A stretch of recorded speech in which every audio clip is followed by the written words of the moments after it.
നമ്മൾ ധ്യാനിക്കുന്ന വചനഭാഗം വിശുദ്ധ മത്തായിയുടെ സുവിശേഷം 20-ാം അധ്യായം 20 മുതൽ 28 വരെയുള്ള വാക്യങ്ങളാണ്.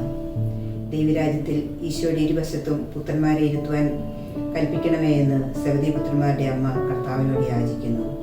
ഒരു അമ്മ തൻ്റെ മക്കളോടുള്ള സ്നേഹം മൂലം അങ്ങനെ ആഗ്രഹിക്കുന്നത് മനുഷ്യ സഹജമാണ്.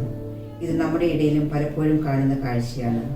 അധികാരമോ ഉന്നത പദവിയോ ഉള്ളവരുടെ അടുത്ത് പ്രമുഖ സ്ഥാനങ്ങളിലായിരിക്കുവാൻ നമ്മൾ ആഗ്രഹിക്കുന്നു. ഈശോ ആ അമ്മയെ വേദനിപ്പിക്കാതെയാണ് മറുപടി നൽകുന്നത്. ഈശോ പറയുന്നു, നിങ്ങൾ ചോദിക്കുന്ന എന്തെന്ന് നിങ്ങൾ അറിയുന്നില്ല. നിങ്ങളിൽ വലിയവനാകാൻ ആഗ്രഹിക്കുന്നവൻ നിങ്ങളുടെ ശുശ്രൂഷകനും നിങ്ങളിൽ ഒന്നാമനാകാൻ ആഗ്രഹിക്കുന്നവൻ നിങ്ങളുടെ ദാസനുമായിരിക്കണം. ഇവിടെ മാനുഷികമായ സ്ഥാനമാനങ്ങൾക്കപ്പുറം ദൈവികമായ പ്രവൃത്തിയിലാണ് മഹത്വമെന്ന് ഈശോ നമ്മെ പഠിപ്പിക്കുന്നു. അധികാരമെന്നത് ശുശ്രൂഷയുടെ ദാസ്യഭാവമാണെന്ന് കർത്താവ് വ്യക്തമാക്കുന്നു.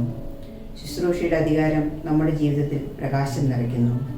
എന്നാൽ ശുശ്രൂഷയുടെ നന്മയില്ലാത്ത അധികാരം ജീവിതത്തിൽ ഇരുൾ നിറയ്ക്കുന്നു. എങ്ങനെ ശുശ്രൂഷയുടെ അധികാരമുള്ളവരായിരിക്കാമെന്ന് യേശു തൻ്റെ ജീവിതത്തിലൂടെ നമുക്ക് കാണിച്ചു തന്നു. തന്നെ ശൂന്യനാക്കി മനുഷ്യനായ കാര്യത്തൊഴുത്തിൽ പിറന്ന എളിമയുടെ അധികാരം, പാപങ്ങളെ വെറുത്തുകൊണ്ട് പാപിയെ സ്നേഹിക്കുന്ന ക്ഷമയുടെ അധികാരം, പാദങ്ങൾ കഴുകി ചുംബിക്കുന്ന വിനയത്തിൻ്റെ അധികാരം, കുരിശുമരണം വഴി ഈ ലോകത്തെ കീഴടക്കിയ അനുസരണത്തിൻ്റെയും സഹനത്തിൻ്റെയും അധികാരം.